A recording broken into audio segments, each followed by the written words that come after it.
마곡 꿈꾸는 교회 성도 여러분 안녕하세요. 오늘 여러분과 함께 나눌 이야기는요. 지난 4월 26일 주일 이승현 목사님께서 전해주신 정말 은혜로운 말씀이었죠. 한 배를 타신 주님이라는 제목의 설교 리뷰입니다.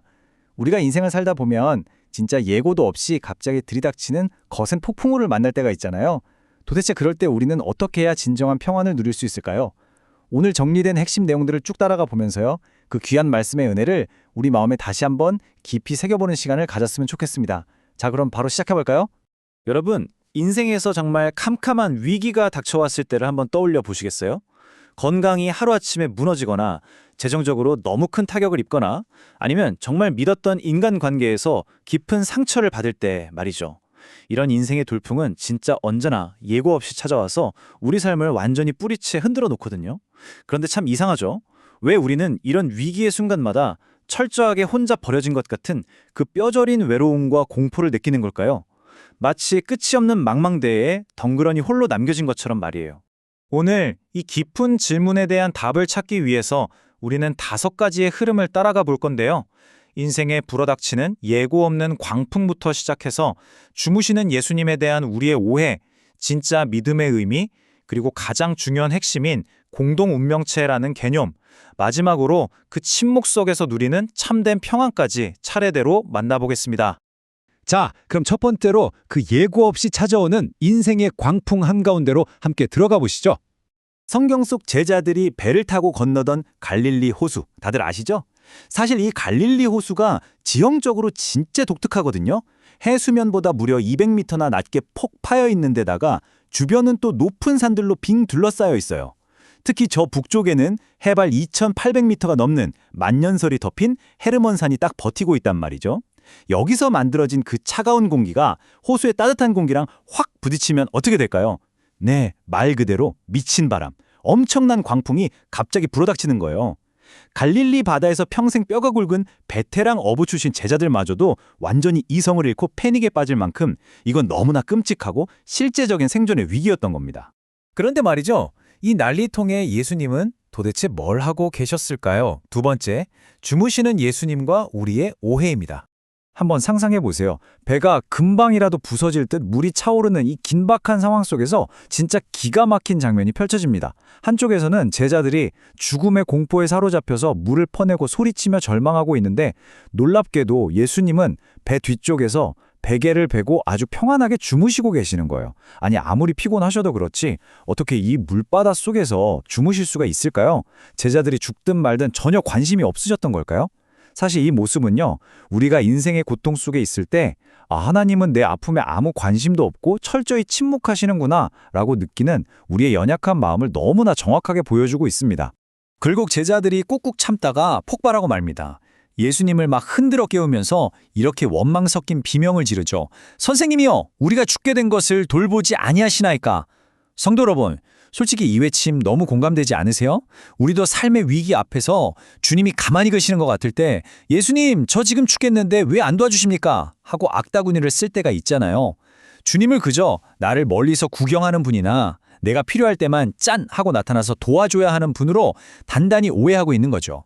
이런 원망에 주님은 어떻게 반응하셨을까요? 세 번째, 믿음의 진짜 의미에 대해 살펴보겠습니다. 잠에서 깨어나셔서 바람을 멈추신 예수님은 제자들을 다독여 주시기는커녕 오히려 뜻밖의 말씀을 하십니다. 제자들의 믿음 없음을 콕 집어서 책망하신 거예요. 아니, 죽을 뻔해서 무서워하는 건 인간의 당연한 본능인데 왜 이걸 믿음이 없다고 혼내셨을까요? 우리는 흔히 믿음이라고 하면 나는 다 잘 될 거야, 하나님이 무조건 합격시켜 주실 거야 같은 긍정적인 마인드 컨트롤이나 자기 암시라고 오해를 많이 하거든요. 하지만 성경이 말하는 진짜 믿음은 그런 게 아닙니다. 진짜 믿음은 지금 나와 함께 하시는 그분이 과연 누구이신가, 그리고 나와 그분이 어떤 관계로 묶여 있는가를 아주 깊이 아는 거예요. 예수님은 상황이 무서워서 떠는 걸 혼내신 게 아니라 나와 함께 배에 타고 있는 예수가 도대체 누구인지 아직도 모르는 그 무지함을 책망하신 겁니다. 여기서 오늘 설교의 가장 핵심적이고 가슴 벅찬 내용이 등장하죠. 바로 네 번째, 생사를 같이 하는 묶인 관계, 공동 운명체입니다. 그렇다면 예수님은 도대체 우리와 어떤 관계로 묶여 계신 걸까요? 제자들이 두려움에 빠졌던 진짜 치명적인 이유가 하나 있었어요. 바로 자기들이 타고 있는 그 배에 예수님이 같이 타고 계시다는 사실을 완전히 까먹어버린 거예요. 여러분, 배가 가라앉으면 제자들만 빠져 죽습니까? 예수님은 물리를 걸으실 줄 아니까 혼자 쓱 물 위로 떠서 도망가실까요? 말도 안 되죠. 한 배를 탔다는 건 생사를 같이 하는 완벽한 공동운명체가 되었다는 뜻입니다. 배가 가라앉으면 다 같이 가라앉고 살면 다 같이 사는 그런 운명이라는 거예요. 이승엽 목사님께서 이 놀라운 하나됨의 신비를 두 가지 기가 막힌 은유로 설명해 주셨잖아요. 첫째는 하나님이 우리의 아버지가 되신다는 사실이에요. 자식이 죽게 생겼는데 아버지가 안 죽고 베낄 수 있나요? 그게 부모 마음이잖아요. 하나님은 우리가 죽어가는 걸 도저히 견디실 수가 없어서 십자가에서 대신 죽으심으로 아예 우리랑 당신 자신을 꽉 묶어버리셨어요.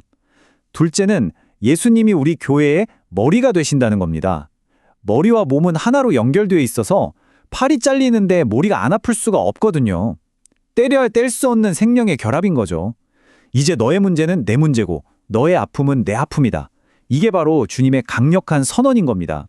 이 엄청난 사실을 기억하고 나면요, 우리가 평소에 너무나 잘 아는 이사야 41장 10절 말씀이 완전히 새롭게 다가옵니다. 두려워하지 말라, 내가 너와 함께함이라. 참으로 나의 의로운 오른손으로 너를 붙들리라. 여기서 두려워하지 말라는 건 억지로 마음을 진정시키라는 뜻이 아니에요. 너는 나랑 절대 떨어질 수 없게 한 배를 탄 존재다. 이걸 안다면 넌 결코 두려워할 이유가 없다는 하나님의 정말 간절하고도 변함없는 약속인 겁니다. 로마서 8장 말씀도 똑같아요. 사망이나 생명이나 천사들이나 환란, 기근, 칼, 그 어떤 것도 우리를 하나님의 사랑에서 끊을 수 없다고 분명히 말씀하십니다. 하나님이 우리를 얼마나 단단하게 묶어놓으셨는지 그 누구도 이 매듭을 풀 수가 없어요. 심지어 우리와 단단히 묶이신 그 예수님이 죽음조차도 이미 박살내고 이기셨잖아요. 그러니 이제 죽음마저도 우리를 해치거나 망가뜨릴 수 없게 된 겁니다. 자, 이제 마지막 5번째 파트입니다. 침묵 속의 참된 평안.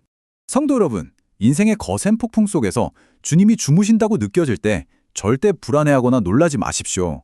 예수님이 그 무서운 풍랑 속에서도 어떻게 그렇게 평안히 주무실 수 있었을까요? 아주 단순합니다.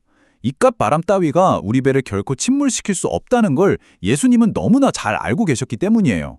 주님 입장에서 바람을 멈추는 건 그냥 말씀 한마디면 끝나는 진짜 쉬운 일이잖아요. 하지만 때로는 우리가 그 바람을 타고 더 멀리 나아가게 하시려고, 또 그 거센 바람을 이겨내는 맷집을 길러주시려고 의도적으로 가만히 지켜보실 때가 있다는 겁니다. 다시 말해 주님의 침묵은 우리를 모르는 척하시는 게 아니라 이 상황이 결코 너를 무너뜨릴 수 없다는 걸 보여주시는 가장 강력하고 확실한 증거라는 거죠. 이제 오늘 나눔을 맺겠습니다. 사랑하는 마구 꿈꾸는 교회 성도 여러분, 이번 한 주간 어떤 인생의 비바람이 몰아치더라도 나와 운명을 같이 하시는 그 주님의 품 안에서 진짜 평안과 넉넉히 이기는 담대함을 마음껏 누리시길 축복합니다. 자, 다음에 또다시 여러분 인생에 광풍이 불고 배가 미친 듯이 흔들릴 때 이거 딱 하나만 기억해 주세요. 지금 내 배에 함께 타고 계신 분, 나와 생사를 같이 하시는 그분이 과연 누구이십니까?